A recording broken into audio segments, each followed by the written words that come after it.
the sunlight will give us cancer, skin cancer. Yes. And you say that's absolutely not true. No, there is no proof to that effect. In fact, it's the opposite. That lack of sunshine causes skin cancer. You may know that many people have skin cancers in areas that are never even exposed to the sun. That's true. And so it's not the sun. The UVB is now taken off the hook. It's no longer the culprit. There's a brand new study that just came out and it showed that UVB doesn't cause the cancer. It's the UVA.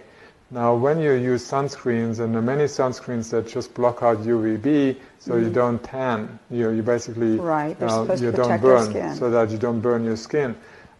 Skin burning is not a good idea. In any case, you don't want to burn your skin. So typically, if your body is in the sun too long, it will start burning. You would want to get out of it. Whereas if you put suntan lotion on, you don't get that signal. And you allow a lot of penetration of UVA. Now there are some of these other screens that are blocking out both UVA and UVB, and you think, oh, now I'm safe. Right. Yes, but you are becoming vitamin D deficient while being in the sun. And if you are vitamin D deficient, your cancer risk goes right up. Okay. So again, skin cancer, any kind of cancer. Right. So you need your vitamin D in order to be cancer-free. So again, the risk 77% of all cancers can be reversed or avoided by having normal vitamin D levels, according to Crichton University's study.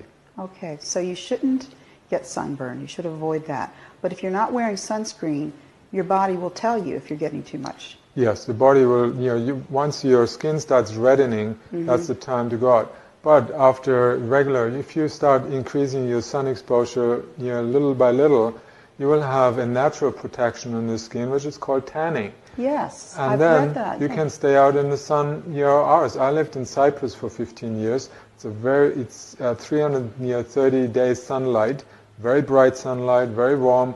I could stay out in the sun all day long and would never have any sunburn or any damage to the skin. Because the best sunscreen is a good tan. Yes, and again, the people in the countries where they have the highest UV radiation, that is the equator, the countries near the equator, or the high altitude, the Swiss Alpine mountains or the German Alps, you have 400% more exposure to UV radiation. They don't have any skin cancers in those places. None. No. The places that have the most are places like London in England, very little sun exposure.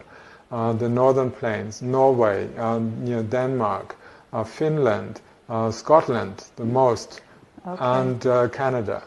In Canada. So the least where people have low vitamin D levels, not enough sun exposure during the winter month, that's often when they have the outbreaks. But we can actually harm our skin by using sunscreens? Definitely. Sunscreens they're composed of sometimes dozens of chemicals, carcinogens, that are normally, if you put that in the food, let's say if a food processing company like your Healthy Choice or whatever would put that in the food, they would lose their license and the owners would be imprisoned because it's extremely dangerous to put that in the food.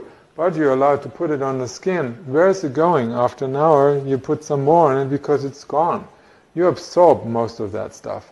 These chemicals are highly absorbable. They enter the bloodstream, and where do they go? They go to the liver. And then the liver has to break them down. But that overtaxes the liver. You may go into that producing a lot of intrahepatic gallstones.